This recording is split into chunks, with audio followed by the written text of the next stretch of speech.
Buenos días. Vamos a esperar unos minutitos para que todos se vayan conectando para empezar el webinar.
Bueno, muy buenos días. Para los que no me conocen, mi nombre es Claudia Núñez.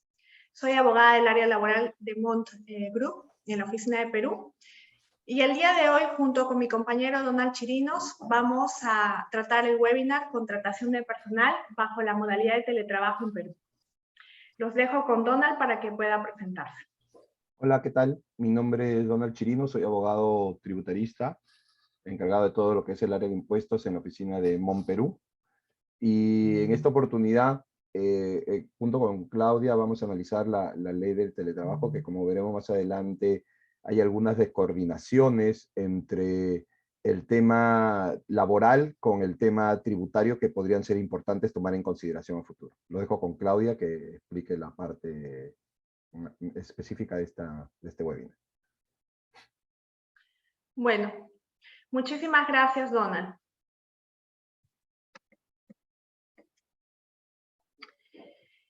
A raíz del coronavirus, las empresas implementaron el trabajo remoto para continuar con sus actividades.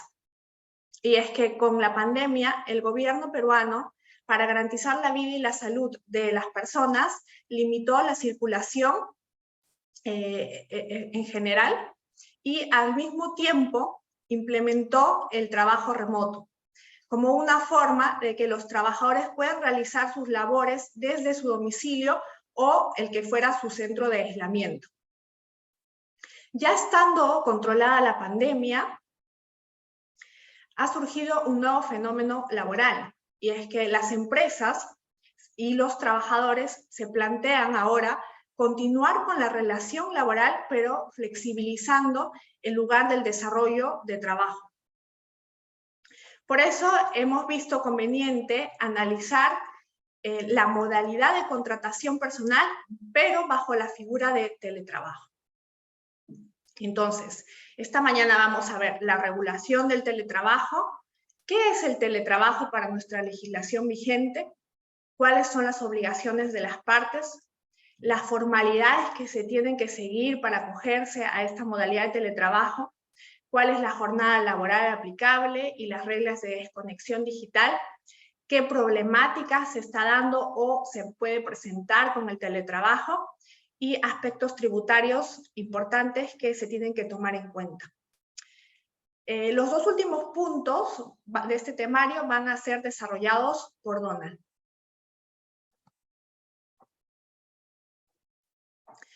Me gustaría partir la presentación por explicar que en Perú la contratación laboral está regulada por el Decreto Supremo 0397-TR y el Decreto Supremo 0196-TR. Estos dispositivos legales son el marco de la legislación laboral. En Perú, por regla general, la contratación laboral es a plazo indeterminado. Y solo bajo supuestos específicos previstos en nuestra legislación se pueden utilizar los contratos a plazo fijo. Ahora bien, antes de que se desatara la pandemia y se creara la figura del trabajo remoto, nosotros ya contábamos desde el año 2013 con una ley del teletrabajo, la ley 30036 y su reglamento que estaba establecido por el Decreto Supremo 09-2015-TR. Entonces, ¿por qué si nosotros contábamos con una ley de teletrabajo es que el gobierno peruano faculta a las empresas a realizar labores de forma remota? Porque el trabajo remoto es una figura que se crea específicamente por la crisis que vivimos con el coronavirus y que flexibiliza de alguna manera el desarrollo de las labores de los trabajadores desde su domicilio o el centro que fuera de su aislamiento social,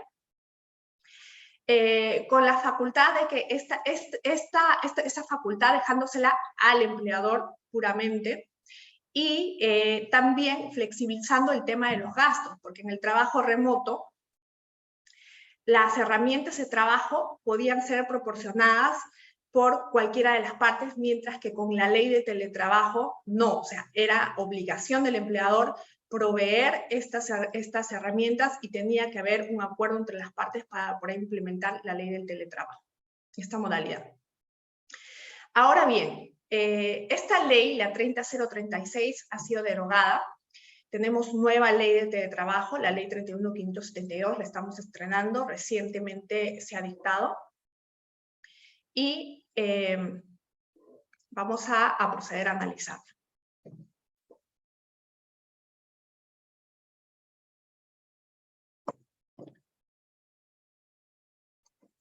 ¿Qué es el teletrabajo bajo la nueva ley? Bueno, la definición no ha cambiado mucho entre la anterior ley de teletrabajo y la nueva. Es la modalidad de prestación de labores subordinada que se realiza sin la presencia física del colaborador en el centro de trabajo con el que se mantiene un vínculo laboral, pero a través de la utilización de plataformas y tecnologías digitales. ¿Cuáles son las características del teletrabajo? Primero, es voluntario y reversible. Puede ser de forma temporal o permanente. Puede ser de manera total o parcial. El teletrabajo flexibiliza también la distribución del tiempo de la jornada laboral. Importante, esta nueva ley de teletrabajo te dice que puede realizarse dentro del territorio nacional o fuera de este. Y se puede desarrollar en el lugar o lugares que establece el teletrabajador de forma libre antes del inicio de la prestación de servicios.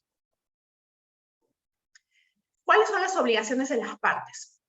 Las obligaciones por el lado del empleador van a ser las mismas con sus trabajadores que realizan labores de forma presencial. O sea, trabajadores que realizan labores presenciales y bajo teletrabajo tienen, digamos que los mismos derechos y por lo tanto el empleador tiene las mismas obligaciones. Ahora, el empleador tiene que establecer los medios y las herramientas necesarias, ya sea para coordinar el trabajo, para supervisar el trabajo, siempre y cuando respetando la privacidad del teletrabajador. También tiene que entregar las condiciones de trabajo, equipos y servicios de acceso a Internet, el consumo de electricidad. Tiene que respetar la desconexión digital del trabajador y notificar al teletrabajador sobre cuáles van a ser los mecanismos de comunicación laboral, las recomendaciones, las medidas de seguridad y salud en el trabajo. Y capacitar al trabajador en los usos de aplicativos informativos, seguridad y salud en el trabajo. Por el lado del trabajador. El trabajador va a tener las mismas obligaciones que aquellos que realizan labores de forma presencial. Importante, tiene que realizar las labores de manera personal, porque dado que tiene una flexibilidad en el lugar donde va a realizar sus labores, esto de alguna manera le quita visibilidad de su empleador, y por lo tanto tiene que asumir el compromiso que sus labores las va a realizar él de forma personal y no se las va a encargar a un tercero, delegar a un tercero. También va a tener que entregar y reportar su trabajo encargado, que le puedan haber encargado dentro de su jornada laboral. Cumplir con las disposiciones que se puedan dar para el desarrollo del teletrabajo, tanto en los mecanismos que se establezcan para comunicarse, para coordinar, para la supervisión y control de su trabajo. Estar disponible durante la jornada del teletrabajo. Cuidar los bienes que le hayan otorgado el empleador. Y también, por supuesto, participar en los programas de capacitación que el empleador pueda disponer.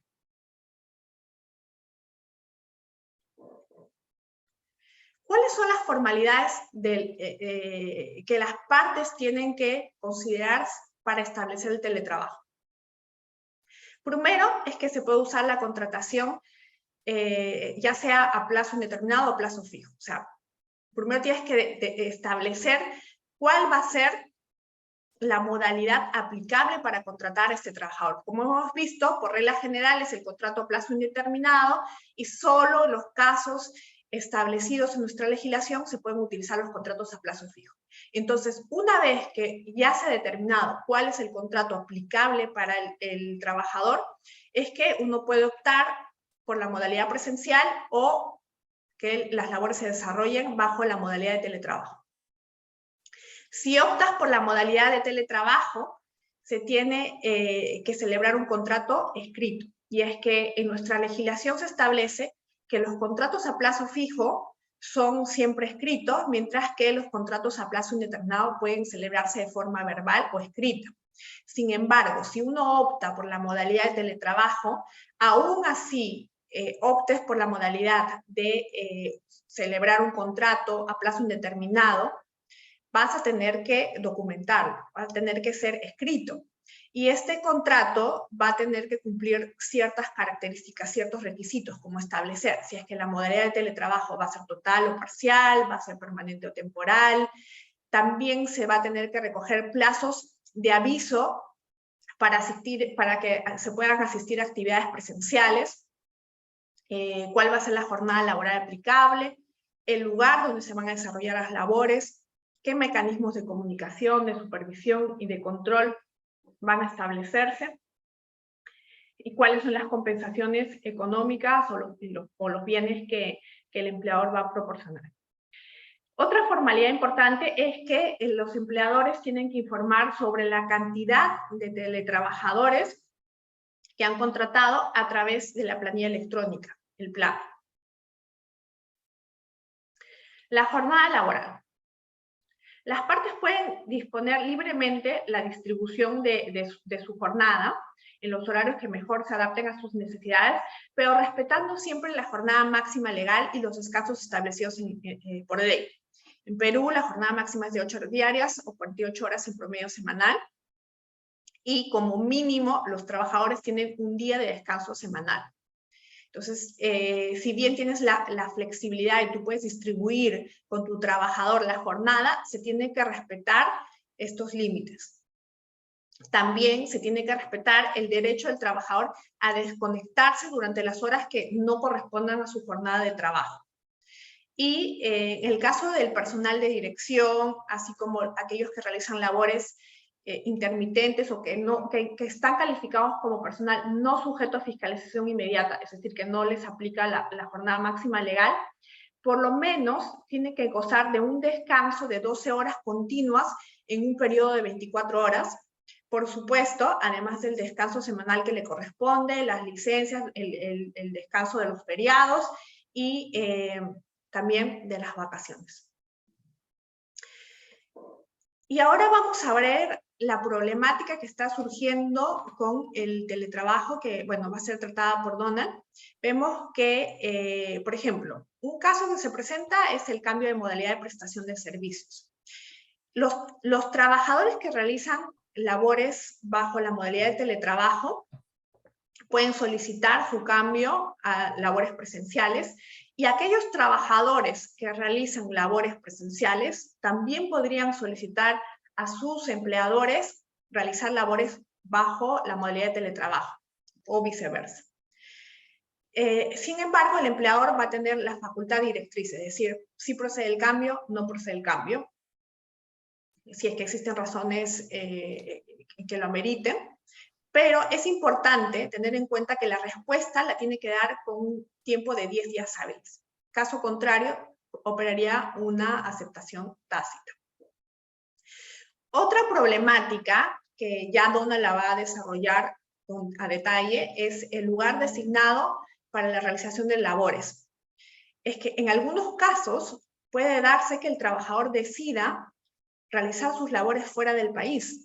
Y esto, junto con el reconocimiento de los gastos que la ley establece tienen que ser de cargo del empleador, genera consecuencias tributarias que son importantes y que no deben dejarse de lado. Y bueno, ahora voy a dar paso a Donald Chirinos para que desarrolle estos puntos. Gracias, Claudia. A ver, en cuanto al lugar designado para la realización de labores, tenemos que el artículo 3.2, inciso E de esta norma de la ley del teletrabajo señala que como característica del teletrabajo, que este pueda ser realizado dentro del territorio nacional o fuera de este. Eso es importante tener en consideración, porque consideramos allí, en Mont, que hay una descoordinación, un desfase, una mala técnica legislativa, o una no conversación entre la norma laboral y la norma tributaria, porque como vamos a ver más adelante, no es lo mismo desarrollar la labor en territorio nacional que desarrollarlo fuera del territorio nacional. Entonces, de lo que hemos visto hasta ahora, pensamos que hay dos supuestos específicos generales que abarcan a su vez a dos variantes, ¿no? ¿Qué pasa si contrato, ¿no? Porque estamos hablando de trabajadores de teletrabajo, de trabajadores. ¿Qué pasa si contrato a trabajadores nacionales, ¿no? El cual primero está en mi planilla, ¿no? Perdón, retrocede un momento, ahí, gracias. Está en mi planilla y viaja al exterior y se queda viviendo en el exterior y trabaja para la empresa peruana desde allí. El segundo caso es un peruano, que una empresa peruana está domiciliada, perdón, que ejerce que desarrolla sus labores económicas, su actividad económica en Perú, pero contrata a una persona peruana de nacionalidad peruana que vive en el exterior, pero se le contrata para que trabaje en la planilla de la empresa peruana sin venir, a todo esto sin venir, quedándose, por ejemplo, una persona que viajó hace muchos años a Estados Unidos es peruana, o que viajó a Chile, o que viajó a cualquier otro país, la empresa peruana se contacta con este peruano, da la casualidad que cumple con el perfil del trabajador que están buscando, y ese peruano va a entrar a la planilla de la empresa peruana y va a trabajar para la empresa peruana. Es de nacionalidad peruana. Después tenemos el caso de extranjeros. Un extranjero que es contratado en Perú para la planilla peruana y también viaja al exterior, se va a su país de repente, se va a otro país, etcétera, y va a trabajar desde ahí, está en la planilla de la empresa peruana. O perdónenme, el caso 3 es un extranjero, me contacto con alguien de Cuba, o alguien de Argentina, o alguien de Francia, o alguien de Rusia, me contacto con él y le digo, oye, ¿quieres trabajar para mí? Sí, perfecto, no es necesario que vengas, es un teletrabajo, te contrato y te voy a poner en la planilla de mi empresa peruana. Ese es el caso 3. Y el caso 4 es un extranjero que lo contrato en territorio peruano y el extranjero perdón, de repente se regresa a su país, se va a otro país, etcétera, y sigue en la planilla de la empresa peruana, pero desarrollando su labor en otro territorio. Ahora sí, gracias, Claudia. Por favor, la siguiente. Entonces, hay que tener en consideración aquí algunas cosas que la norma tributaria peruana, no pensando en teletrabajo, no pensando en coronavirus, no pensó nunca en esto, ¿no? La norma tributaria generalmente es lenta para este tipo de cosas, ¿no? Para adecuarse a la nueva realidad que ocurre, que se da, que te gana, le gana la realidad a la norma, y la norma peruana señala lo siguiente. Cuando habla de rentas del trabajo, y no me refiero solo a rentas cuando me refiero a rentas del trabajo, estoy hablando del trabajador dependiente, aquel que está en planilla, o el del trabajador independiente, aquel que emite recibos por honorarios, como lo conocemos nosotros, no un locador de servicios, para hacer más general el término. Y la norma peruana menciona que en todos esos casos se va a considerar que existe una renta de fuente peruana cuando el trabajo personal se lleva a cabo en territorio nacional, es decir, dentro del Perú, es decir, presencia física. Eso es lo que nos está pidiendo la ley del impuesto a la renta, ¿no? Entonces, regla general, para considerar que a alguien está afecto al impuesto a la renta de Perú, debe estar en Perú trabajando, como regla general. Entonces, si está en territorio peruano, lo voy a grabar. Si no está en territorio peruano, no lo voy a grabar. Siguiente, por favor. Además, debemos tener en consideración el artículo 7, cuando te habla de quién se va a considerar domiciliado en el Perú, ¿no? Y te dice, para el caso de personas naturales, aquel que tenga domicilio en el país de acuerdo al Código Civil, ¿no? A las normas del Código Civil, dice normas de derecho común, pero entendemos que es el Código Civil. Aquel extranjero que permanece más de 183 días en territorio nacional en un periodo de 12 meses, sin que este calce necesariamente con el año calendario, ¿no? Y te dice inclusive, para efectos del impuesto a la renta, te va a decir ahora, ya, esos son domiciliados, ¿no? Eso vamos a considerar domiciliados. El peruano que vive en el Perú, con su domicilio normal, y el extranjero que pasa más de 183 días en territorio nacional.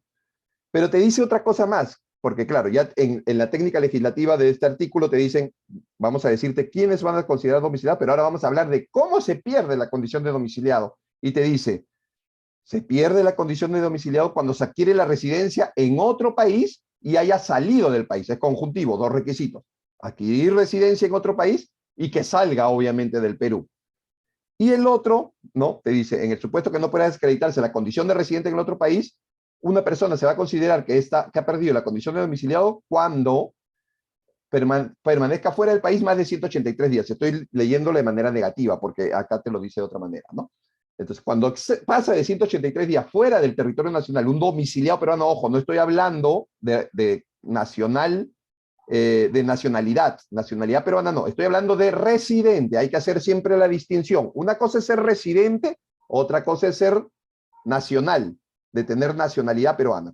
Puedes tener extranjeros que sean residentes peruanos, porque pasan más de 183 días. Bueno, en este caso te habla de cómo una persona natural pierde la condición de residente de Perú. Pierde la condición de residente del país cuando pasa más de 183 días fuera del territorio nacional. Siguiente, por favor. Además tenemos que el artículo 8 señala ya, si yo era residente de Perú y paso más de 183 días fuera del territorio nacional, imaginemos que salí en noviembre del 2022, 183 días, yo digo, ya, entonces mis 183 días son 6 meses, diciembre, enero, febrero, marzo, abril, mayo. Entonces se supone que en junio del 2023 ya soy residente en otro país y por tanto ya no debería de tributar en Perú. No.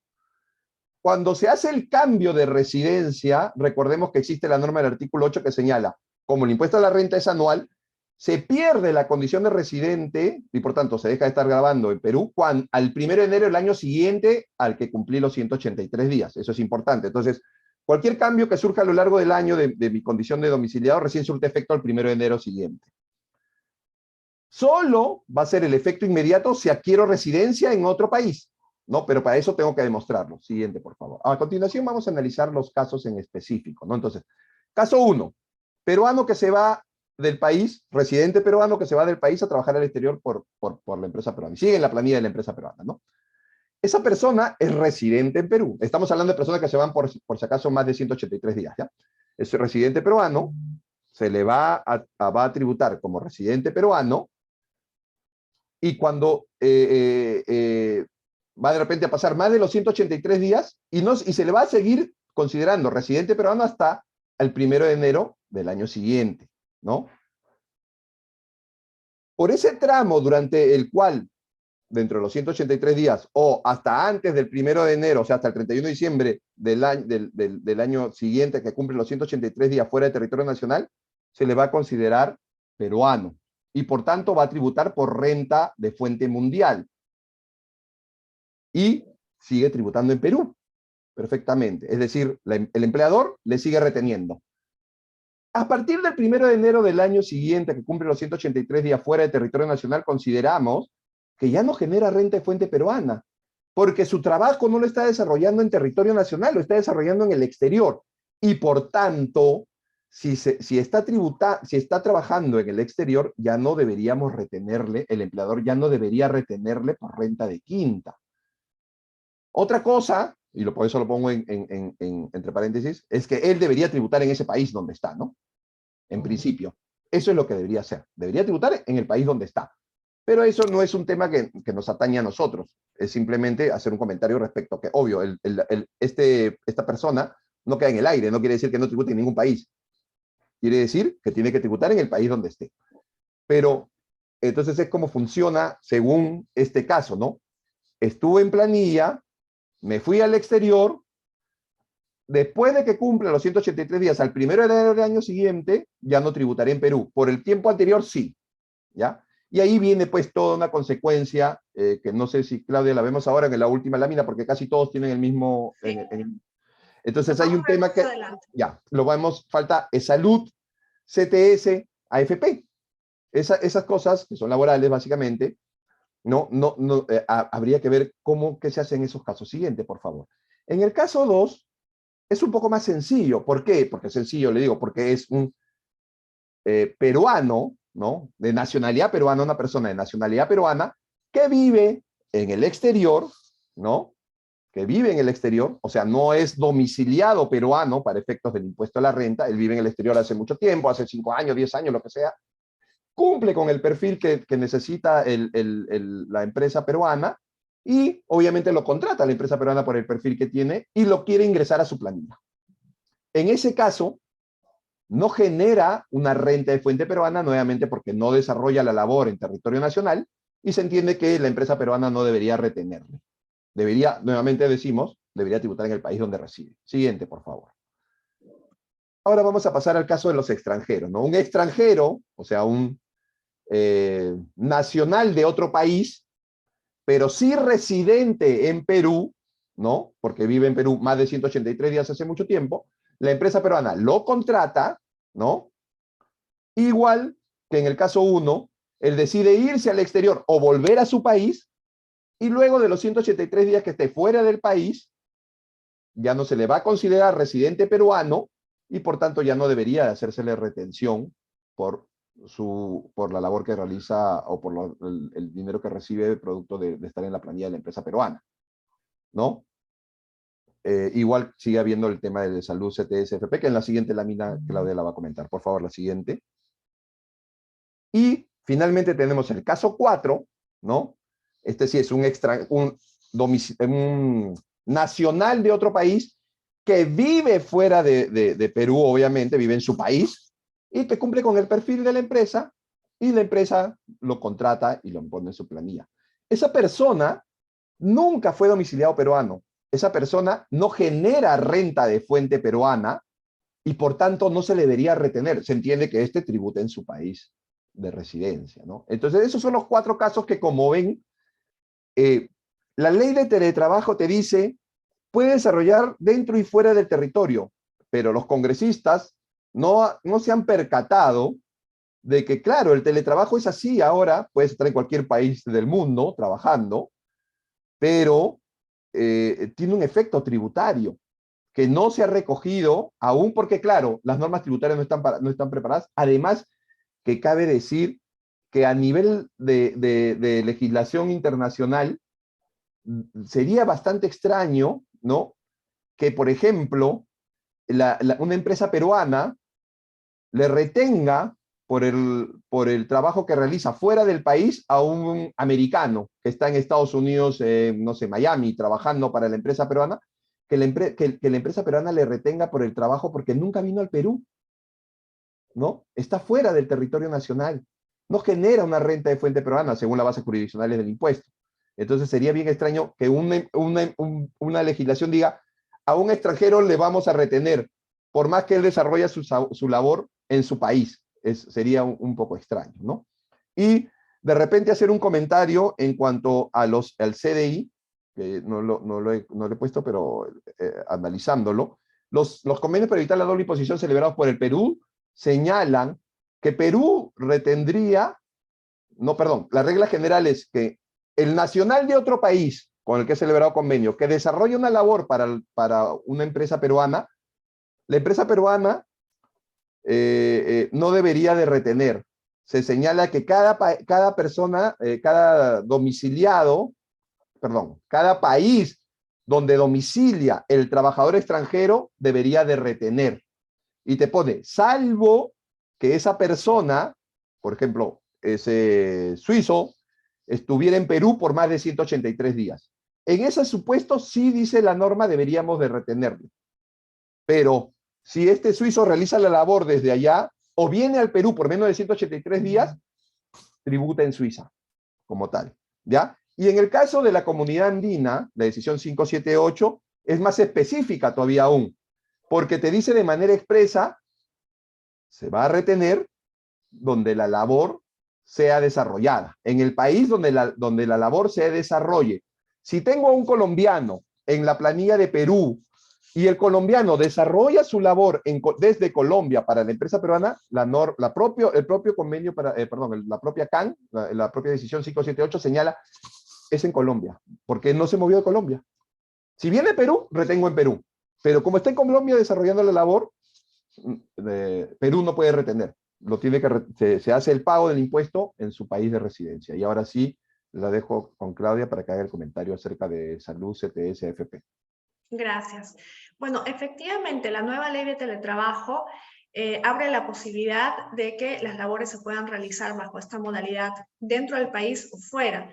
Sin embargo, no establece disposiciones respecto del tratamiento de salud o de repente cómo va a ser con la CTS o la AFP, si es que las labores se van a realizar fuera del país. Y es que vemos que se pueden presentar ciertas problemáticas con el tema de los subsidios. ¿Qué va a pasar, por ejemplo, con el caso de un trabajador que tiene una incapacidad prolongada? Sabemos que durante los 20 primeros días de incapacidad es de cargo del empleador asumir las remuneraciones, pero después del 21º día de incapacidad es de cargo de salud cubrir otorgar un subsidio que reemplaza las remuneraciones de los trabajadores. Sin embargo, si el trabajador está fuera, ¿cómo va a ser este reconocimiento de esa incapacidad, considerando que el trabajador tiene que hacer un trámite de su certificado médico por un certificado de incapacidad para el trabajo? Esa es una problemática que se va a presentar. Y respecto de la CTS, bueno, vemos formalidades. La CTS es la compensación por tiempo de servicios. Es un tipo de ahorro forzoso para los trabajadores que ellos tienen que abrir una cuenta bancaria en Perú específicamente para que se le pueda depositar ahí este beneficio social y que solamente puede retirarse al momento de su cese como una forma de prever un ahorro. En el caso de la CTS, bueno, pues tenemos legislación específica que dice que también el tiempo de servicios fuera del país va a ser considerado para el cálculo de los beneficios sociales si es que las partes lo acuerdan. Entonces, si las partes acuerdan que se le va a reconocer los beneficios laborales en el Perú, inclusive cuando está realizando sus labores fuera, no habría ningún problema, y una solución a este tema de la apertura de la cuenta bancaria, yo creo que podría ser establecer una remuneración integral anual, considerando, por supuesto, los requisitos que son para establecer una remuneración integral, que son de 2 UITs. 2 UITs vienen a ser aproximadamente $2.500 por ahí. Entonces, si tienes un trabajador que tiene ese tipo de remuneración, para ahorrarte este tipo de problemática, podrías establecer una remuneración integral en la que el trabajador, su proyección anual de sus ingresos los va a dividir en 12 cuotas iguales, y en este caso también va a poder disponer de su CTS. Con lo cual también además tendría mayor liquidez. Respecto de la AFP, si es que el trabajador ha sido contratado en Perú y bueno, ha pasado los 183 días y pierde su condición de domiciliado y no va a estar obligado a retenérsele en Perú, con respecto a los aportes previsionales, va a seguir continuando aportando en el país, en Perú, pero también tenemos ciertas particularidades para los trabajadores extranjeros, o de repente trabajadores que luego ya se van a cambiar permanentemente su lugar de residencia. Tendríamos que analizar los convenios en cada país, porque existen convenios que te permiten realizar los aportes previsionales en el país donde uno se encuentra. Y la otra opción podría ser también que se pueda al final traer todos sus fondos previsionales, ya sea fuera, o si es que se trata de un trabajador extranjero que es contratado en Perú, también al final, si decide retornar a su país, se podría llevar sus fondos. Tendría esas opciones. Pero igual, como digo, o sea, para encontrar la mejor alternativa, habría que ver caso por caso cómo se van a realizar las labores, de qué países son las personas que están involucradas, para ver los convenios que puedan existir entre ambos países respecto a seguridad social. Y ahora los voy a dejar con Donald para que analice el tema de los gastos. Sí, Donald. Claudia, perdón, pero a ver, retrocede porfa, please, pero de repente también, o sea, parte de, al surgir este problema, y creo que es un buen momento para mencionarlo y conversarlo, hacer un intercambio de ideas, conviene tener, o sea, conviene meterse en este tema de poner a una persona en la planilla, a un no residente que no va a desarrollar labores en territorio nacional. ¿Conviene meterlo en la planilla de Perú, en la planilla de una empresa peruana, o conviene de repente contratarlo como un servicio independiente? ¿No? Ahí hay que ver, es tan mal, o sea, tan poco pensada esta norma que esperemos que el reglamento de repente dé algunas aclaraciones, pero yo creo que en ningún momento se ha mapeado, se ha visto, se ha tenido en consideración los efectos tributarios de esto, porque, mira, por meter en planilla a alguien, ¿no?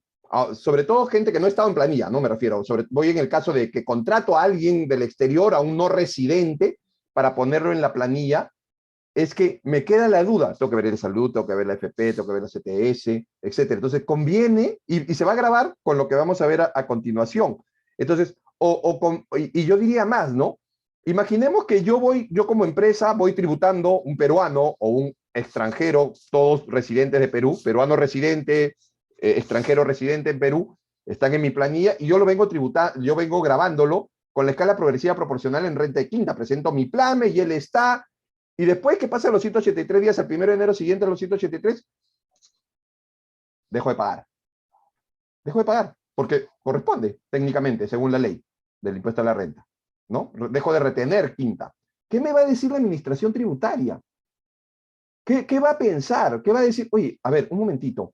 O sea, primero estaba en planilla y tributaba, y después, a 1 de enero siguiente, ya no tributa. O sea, yo creo que ahí va a haber un desfase, ¿no? Salvo que la administración tributaria ya lo tenga mapeado esto, que no lo he escuchado nunca, o sea, o de repente hacer algún tipo de consulta a la administración y decirle, oye, en estos casos, ¿cómo funciona, no? Y no me sorprendería, ¿no? Y ya no lo quiero complicar más, pero no me sorprendería si de repente se hace algún tipo de consulta respecto del teletrabajo de trabajadores en el exterior, que me diga la administración tributaria, salga con una cosa, eso es servicio digital, ¿no? Podría ser, para no perder la renta, para no perder la recaudación. Y al ser un servicio digital que presta un extranjero, ya no interesa que esté en el Perú o no esté en el Perú. Pero eso ya es otro tema complicado, cuestionable, sí, podría ser, pero podría darse ese tema. Entonces, ese es un primer caso, ¿no? Va a haber un cambio en cuanto a la tributación, porque le retuve y luego le dejo de retener. Y la administración seguro que te va a llamar para preguntarte por qué él ha dejado de retener y tú vas a tener que explicarle, porque el señor se fue y está más de 183 días, etcétera, etcétera, etcétera, ¿no? Y también, supongo que la administración también te va a llamar si tú ahora contratas a un peruano que vive en el exterior o a un extranjero directamente que vive en su país, y desde el primer día que lo contratas, lo pones en tu plan y no tributa. No tributa renta. Porque la norma no está preparada para eso. Entonces, hay una serie de temas bien cuestionables ahí, no bien contingentes. Yo pienso que la administración tributaria no le va a causar, yo he trabajado 12 años en la administración, y pienso que lo primero que van a decir es, este plame está mal hecho, porque no está reteniendo quinta, ¿no? Es más, te puede hasta girar valores de repente, ¿no?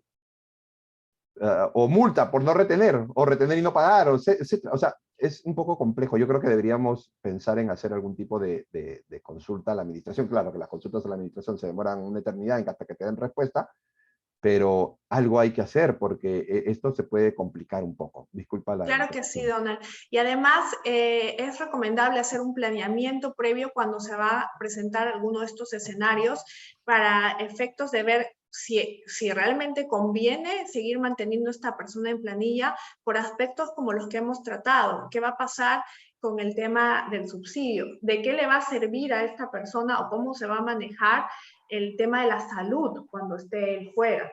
Son varios aspectos que se tienen que analizar caso por caso. Entonces, sí les pedimos que si es que ustedes van a estar en un escenario similar, nosotros estamos a su disposición para poder analizar la mejor salida previamente a que ustedes realicen alguno de estos cambios, para ver cuál es la salida más óptima. Continuamos. La siguiente, por favor, Claudia.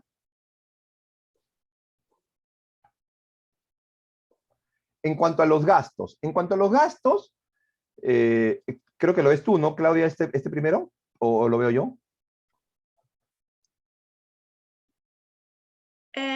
No, lo puedes ver tú. Solamente lo único importante aquí mencionar desde el punto de vista laboral es que todos los gastos, como son los equipos y servicios de acceso a Internet, tienen que ser proporcionados por el empleador. Y si es que el trabajador aportara sus propios equipos o los gastos, pues van a tener que ser compensados económicamente por el empleador. La única excepción son aquellas empresas que están sujetas al régimen laboral de micro y pequeñas empresas. Ahora, importante señalar que el reglamento indica que va a establecer la forma como se van a determinar estas compensaciones.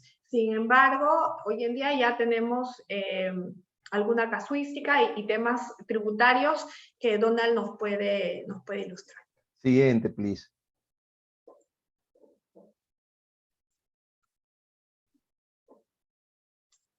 Entonces, miren lo importante de esto. La nueva ley de teletrabajo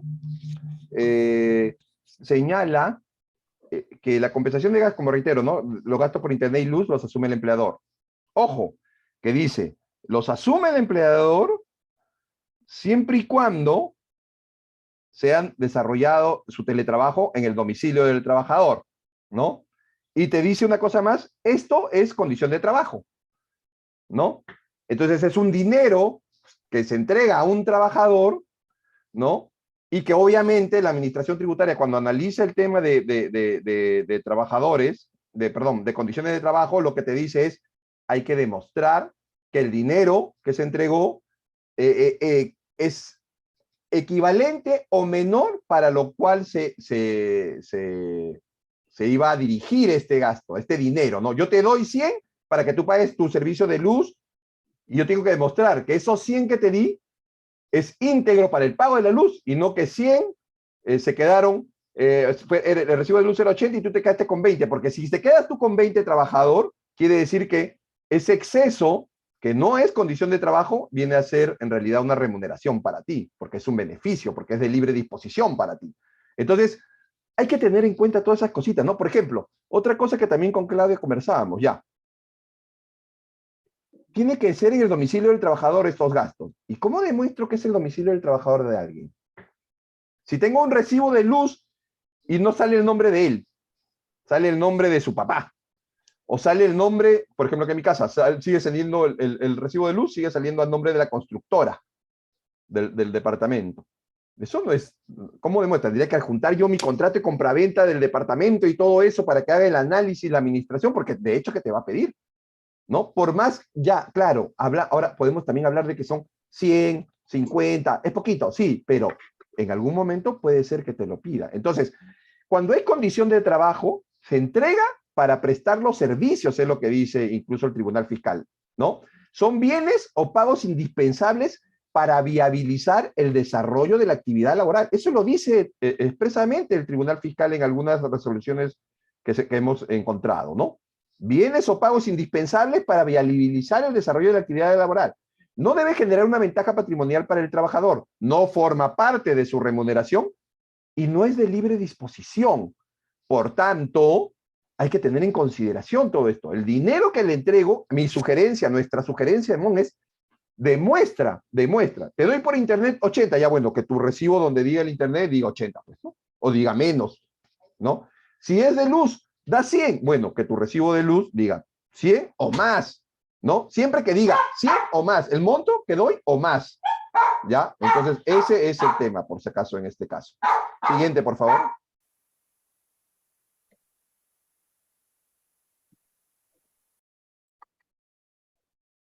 Ya. Sí. Donald, bueno, eso sería por mi parte. No sé, Donald, ¿tú tienes algo más que agregar?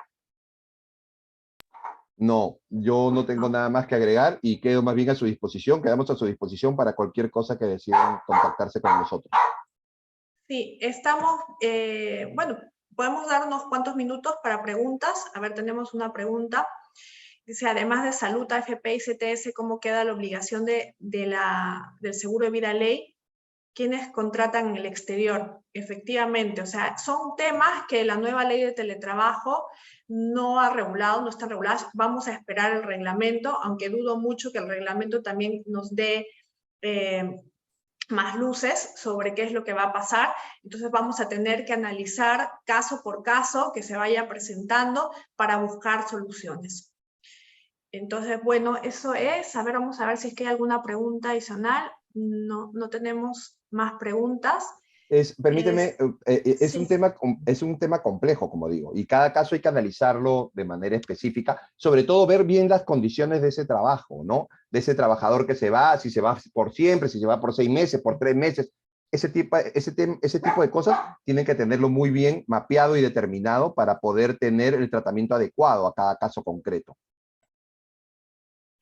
Exactamente. Y bueno, también ver de repente los convenios con los países que nos pueden dar otras soluciones.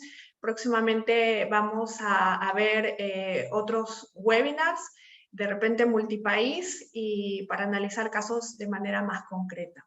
Estamos abiertos a escuchar sus propuestas sobre otros temas también de interés que podamos abordar en nuestros próximos webinars, y cualquier consulta que pudieran tener, que les surja más adelante, estamos a su disposición. Nos pueden contactar tanto a Donald como a mí. Y bueno, muchísimas gracias. Después vamos a compartir la presentación y vamos a dejar nuestros datos de contacto. Gracias. Hasta luego.